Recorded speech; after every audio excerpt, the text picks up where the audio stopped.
The desert night was still when the video came. No warning, no context, just a grainy feed shoved onto a secure line. My daughter, 16, tied to a chair, tears streaking her face. 7 men in masks circled her, laughing. One pressed a knife under her chin. Another read the demand. 500,000 in 48 hours, or she dies. I didn't move, didn't breathe, only watched, memorizing every voice, every gesture, every careless slip of detail they thought was hidden. My general stood beside me, arms crossed, his voice low, calculated. "Sergeant, you've got a week of classified training exercises stateside. Make it look like an accident. No hesitation, no moral speeches, just orders." 2 hours later, I had their addresses. They had 40 hours left to live. The betrayal wasn't the kidnapping, not entirely. It was what I discovered beneath it. Because the deeper I dug, the clearer it became. This wasn't random. They hadn't stumbled across my family by chance. They had been pointed there, directed. Someone fed them my name, my daughter's school, my schedule in Afghanistan. The betrayal was inside the wire, and betrayal cuts deeper than any blade. You expect an enemy to come for you. You don't expect your own to light the path. Every lead I followed whispered the same truth. This wasn't just a ransom. It was leverage, a message to me, to the general, to the institution that owned us both. They wanted to prove we could be broken, but they chose the wrong man. I studied them quietly, methodically. Phone pings, utility bills, vehicles parked too long in places they didn't belong. The 7 men weren't professionals, they were scavengers. Drunk on the idea of easy money, blind to the storm circling them. But behind them, there was someone sharper. Someone feeding them confidence, assuring them the Navy SEAL in the desert wouldn't touch them.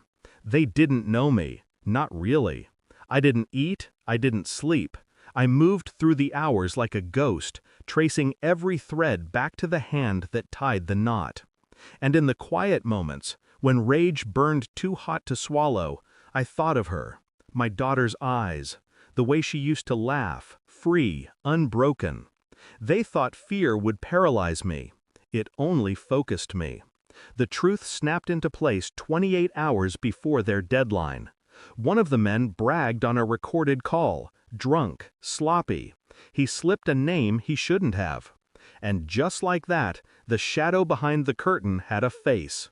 Not a stranger, not a foreign hand. A man I had once trusted. A man who wore the same uniform I did.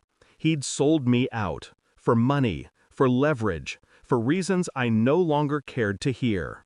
I printed the proof. Phone records, transfers, messages laced with contempt. That night, I placed the evidence on his desk. No words, just the weight of paper and truth between us. His face drained, his lips moved, excuses, denials, desperation.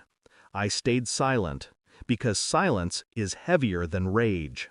The men who touched my daughter never saw dawn.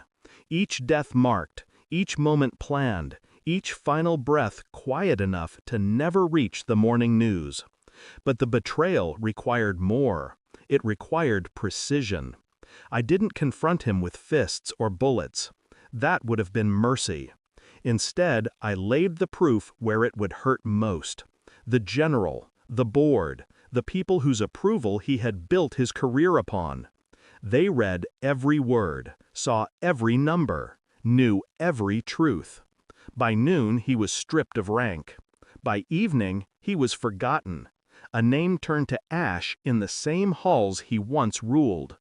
I passed him in the corridor as security led him out. His eyes begged for acknowledgement, a shred of recognition. I gave him nothing.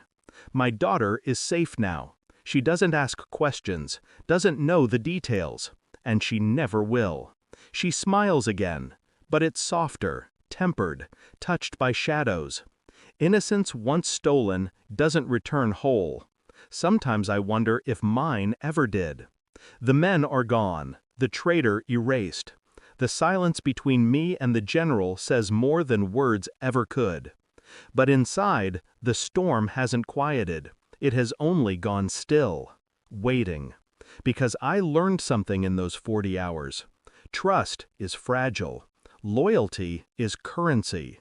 And betrayal is the only debt that never clears.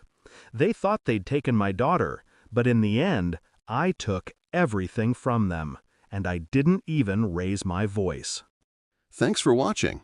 Don't forget to like, share, and comment. Subscribe now to Cheating Stories Insight World for more amazing stories.